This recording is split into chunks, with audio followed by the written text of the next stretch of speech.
আল্লাহর হাবিব বললেন, ও আমার সাহাবীরা, তোমরা কি জানো নাকি কোরআনের ভিতরে ছোট্ট একটা সূরা আল্লাহ পাক দিয়েছেন, যদি কোনো ব্যক্তি এই সূরাটাকে একবার তেলাওয়াত করে আমার আল্লাহ পাক রব্বুল আলামিন সাথে সাথে তার আমলনামায় গোটা 30 পারা কোরআনে কারীম 10 বার খতম করলে যেই সওয়াব হবে ওই পরিমাণ সওয়াব আল্লাহ বান্দার আমলনামায় ঢেলে দিবে। কোন সূরা? মাশাআল্লাহ, কে বলেছে? 100% মার্ক পেয়েছেন, আলহামদুলিল্লাহ বলেন। আপনি অটো পাস করেন না, একদম ইনটেক পাস করেছেন, আলহামদুলিল্লাহ বলেন। সূরা ইয়াসিন একবার পড়লে সাথে সাথে আমলনামায় কয় পারার সমান সওয়াব? কি কয়? 30 পারা।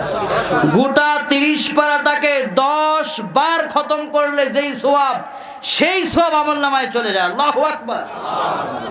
সূরা ইয়াসিনটা খুলে দেখেছেন? খুলে দেখিনি আমরা কোরআন খুলি কখন? হঠাৎ করে আমার দাদা মরে যাচ্ছে, হুজুর তাড়াতাড়ি আসেন কোরআন শরীফ পড়েন। এরপরে 1000 টাকা কসকসে নোট হুজুরকে দিয়ে দেন।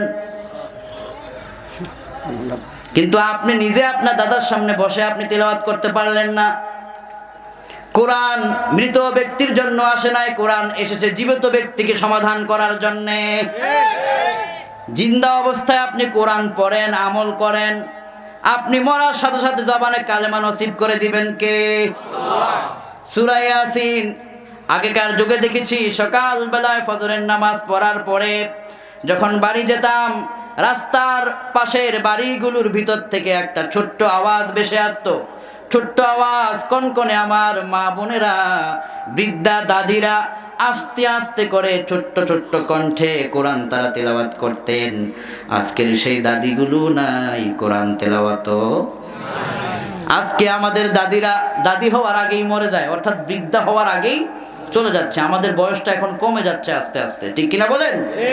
কিন্তু আমার ভাইয়েরা, না, যদি আপনি ফজরের নামাজে মসজিদে যেতে পারেন আল্লাহর দয়ায়, তো একটুকুন চেষ্টা করবেন। পুরো ইয়াসিন সূরা আমি আপনাকে পড়তে বলছি না, আপনি চিন্তা করবেন যে আমি প্রথম সপ্তাহের শনিবারের দিন কোরআন ইয়াসিন সূরার একটা আয়াত আমি তেলাওয়াত করলাম। যেহেতু আপনি ব্যস্ত মানুষ, একটা আয়াত আপনি পড়েন, তারপরের দিন আপনি আরেকটা আয়াত পড়লেন, তারপরের দিন আপনি আরেকটা আয়াত পড়লেন, এভাবে করে পড়তে পড়তে একদিন গোটা সূরা ইয়াসিন সম্পূর্ণ আপনার খতম হয়ে যাবে। একসাথে পড়লে এটা আপনার জন্য বিরাট বড় মনে হবে, কিন্তু যদি আপনি দৈনিক একটা একটা করে আয়াত পড়েন, আস্তে আস্তে দেখবেন যে আপনার গোটা ইয়াসিন সূরাটাই আপনার খতম হয়ে গেছে। আল্লাহু আকবার। ইয়াসিন সূরা কারা কারা পারেন? মাশাআল্লাহ, অনেকেই পারে, আলহামদুলিল্লাহ। হাত নামান। না সবাই পারে? হয়তো যারা মুখস্থ পারেন তারা হাত তুলেছেন, কিন্তু এখানে যারা আছে সবাই আল্লাহর কোরআন দেখে দেখে পড়তে পারে, ঠিক কিনা? সূরা ইয়াসিন আমার সাথে একটুক্ষণ পড়ুন। ইয়াসিন ওয়াল কুরআনিল হাকীম ইন্নাকা লামিনাল মুরসালিন আলা সিরাতিম মুস্তাকিম তানজিলাল আজিজির রহিম লিতুনযিরা কওমান মা أنذر آباؤهم فهم غافلون الله أكبر। এরপরে আল্লাহ রাব্বুল আলামিন বললেন, ও দুনিয়ার মানুষেরা, তোমরা যারা কোরআনের ক্লাসে বসেছ, কিরাতুল কোরআন মাদ্রাসার এই প্রোগ্রামে বসেছ, ইয়া আইয়ুহান নাস قد جاءتكم موعظة من ربكم وشفاء لما في الصدور। হ্যাঁ দুনিয়ার মানুষেরা, আল্লাহ পাক মুসলমানদেরকে ডাকেন নাই, হে দুনিয়ার মানুষেরা, قد جاءتكم موعظة, আল্লাহর পক্ষ থেকে সরাসরি তোমাদের জন্য উপদেশ এসে গেছে, উপদেশ এসে গেল। আমরা বললাম কি উপদেশ? রাব্বুল আলামিন বললেন, কোরআনের ভিতরে যত কথা আছে সবগুলো কথা তোমাদের জন্য আমি আল্লাহ উপদেশ বানাইয়া দিয়েছি। আমরা বললাম এই উপদেশ যদি আমরা মানি কি হবে? রাব্বুল আলামিন বললেন, তোমাদের জন্য শিফাউল লিন্নাস, সমস্ত মানুষের জন্য এই কোরআনটা তোমাদের জন্য, প্রত্যেকটা বিষয় তোমাদের জন্য বিপদ থেকে মুক্তি করার জন্য উপকরণ হিসেবে কাজ করবে। আল্লাহু আকবার। কোরআনটাকে ভালোবাসেন, কোরআনটাকে মহাব্বত করেন। একজন কোরআনের হাফেজের বাবা যদি আপনি হতে পারেন, আপনার কপাল ধন্য হয়ে যাবে। আল্লাহু আকবার। ওই পিতা তো ধন্য, যেই পিতা মরে যাবার পরে তার সামনে তার সন্তান দাঁড়ায় জানাজার ইমামতি করে। সুবহানাল্লাহ। আমার ভাইয়েরা, আপনি অবাক হয়ে যাবেন একজন কোরআনে হাফেজের কত মূল্য। এই যে আমাদের কুমিল্লাতে একটা ঘটনা ঘটে গেল, হঠাৎ করে কোরআনে হাফেজের ইন্তেকাল হলো। ইন্তেকালের পরে তার কবর ওই বৃষ্টির পানিতে ভেঙে গেল। লোকেরা চিন্তা করলো কবরটাকে, তার লাশটাকে তুলে নিয়ে ভালো একটা জায়গায় আমরা স্থানান্তর করি। মসজিদের ইমাম সাহেবকে ডাকলেন, ইমাম সাহেব চলে এলেন। লোকেরা তার কবরের মাটি খনন করতে শুরু করলো, অন্যত্র জায়গায় তাকে আবার ভালো করে দাফন করবে। কিন্তু মানুষগুলো অবাক হয়ে গেল। এই লাশটাকে তারা যখন দেখেছে, সাথে সাথেই দেখার পরে তারা দেখলো লাশটার ভিতরে একেবারে মনে হয় যেন আজকে সকালে দাফন করেছে, তার শরীরের একটা অংশও পচে যায় নাই। সবাই জিজ্ঞেস করলো এটা কার লাশ, কত বছর আগের লাশ? এলাকাবাসীরা বলল অন্তত 10 বছর আগের লাশ। লোকটা ছিল কোরআনে হাফেজ, কোরআনে হাফেজ হওয়ার কারণে তার দেহটা পচে যায় নাই।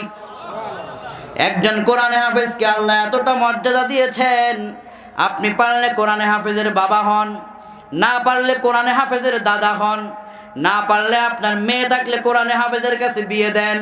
আপনি কোরআনে হাফেজের, আপনার মেয়ে কোরআনে হাফেজকে পেয়ে যাবে। মরার পরে সে যখন দোয়া করবে তার পিতার জন্যে, আপনি শ্বশুর আপনাকেও সেও ভুলবে না। ঠিক কিনা বলেন? যদি আপনি এটাও করতে না পারেন যে আপনার আমার মেয়েও নাই, সব বিয়ে দিছি, এখন কি করবো? তা আপনার জন্য বিশ্বনবী বলেছেন এই মুহূর্তে তুমি কোরআনে হাফেজকে তোমার বন্ধু বানায় নাও। ইন্নাল মারউ মা মান আহাব্বা, ওই কোরআনে হাফেজের সাথেই আমার আল্লাহ তোমার হাসর নসিব করে দিবে। এই জন্য আমার ভাইয়েরা, এটা ওই মানুষের কোনো ব্যক্তি কেন্দ্রিক মর্যাদা নয়, এটা হচ্ছে আল্লাহর 30 পারা কোরআনে কারিমের মর্যাদা। ঠিক কিনা বলেন? এরপরে আমার ভাইয়েরা, বিশ্বনবী বললেন তোমরা যখন কেরাতুল কোরআন মাদ্রাসায় তোমাদের ছাত্র, তোমাদের সন্তানদেরকে পড়াবার পরে তোমাদের সন্তানটার মূল্যটা দুনিয়ার ভিতরে কত বেশি হবে। সহিহ বুখারী 2য় খণ্ড সম্ভবত 752 পৃষ্ঠার হাদিস। হযরতে ওসমান বিন আফফান রাদিয়াল্লাহু তাআলা আনহু বলেছেন, আর ওসমান রাদিয়াল্লাহু আনহু قال قال رسول الله صلى الله عليه وسلم খায়রুকুম মান তাআল্লামাল কুরআন ওয়া আল্লামা। হযরত ওসমান বিন আফফান রাদিয়াল্লাহু তাআলা আনহু তিনি বর্ণনা করেছেন, বিশ্বনবী বলেছেন এই দুনিয়ার ভিতরে সবচেয়ে শ্রেষ্ঠ মানুষ হলো 2 শ্রেণীর মানুষ। কয় শ্রেণীর মানুষ? সবাইকে বলতে হবে কয় শ্রেণীর মানুষ? 1 শ্রেণীর মানুষ হলো যারা আল্লাহর কোরআন শিক্ষা করে, আরেক শ্রেণীর মানুষ হলো যারা আল্লাহর কোরআনকে শিক্ষা দেয়। আল্লাহু আকবার। মসজিদের যিনি কোরআন শরীফ শিক্ষা দেয়, বেতন ওনার অল্প। আপনাদের এলাকায় কম না বেশি? এখানেও কম, সারা দেশেই কম। আহা, কয় টাকা সর্বনিম্ন কত? 3000, 2000, 6000 আছে? মাশাআল্লাহ, মাশাআল্লাহ। হ্যাঁ, জুমা সহ 6000 টাকা বেতন। তাহলে দৈনিক কয় টাকা করে পড়ে? সবাই মিলে দৈনিক 200 টাকা করে ইমাম সাহেবের বেতন। এরপরও 6 মাস বাকি আছে না নাই? এই এলাকাতেও আছে না? এটা বিশ্বাস হয় না। আর কি কয়, 1 বছরের উপরে বলে আছে। আজকে থেকে যত ইমাম সাহেবের বেতন বাকি আছে দিয়া দিবেন। কারণ ইমাম সাহেব আপনার যে কঠিন দায়িত্বটা নিয়ে আল্লাহু আকবার বলে আপনি যদি ওখানে দাঁড়ান, তখন দেখবেন পা কাঁপতে কাঁপতে আপনি বলবেন জীবনও ভুলো আর ইমামতির কাতারে যাইতাম না। কিন্তু ইমাম সাহেব 5 ওয়াক্ত নামাজ কষ্ট করে আপনার সব দায়িত্ব নিয়ে তিনি পড়ান। আপনি নামাজের ভিতরে দাঁড়িয়েছেন, আপনার সব দায়িত্ব ইমামের কাঁধে চলে যায়। নামাজ শেষ করার পরে ইমাম বলে, আল্লাহ আমার সকল মুসল্লি যারা হাত তুলেছে সবাইরে মাফ করে দাও। ইমাম নিজে সবার জন্য দোয়া করলো। এমন ইমামের বেতনটা আপনি কি করে বাকি রাখতে পারেন?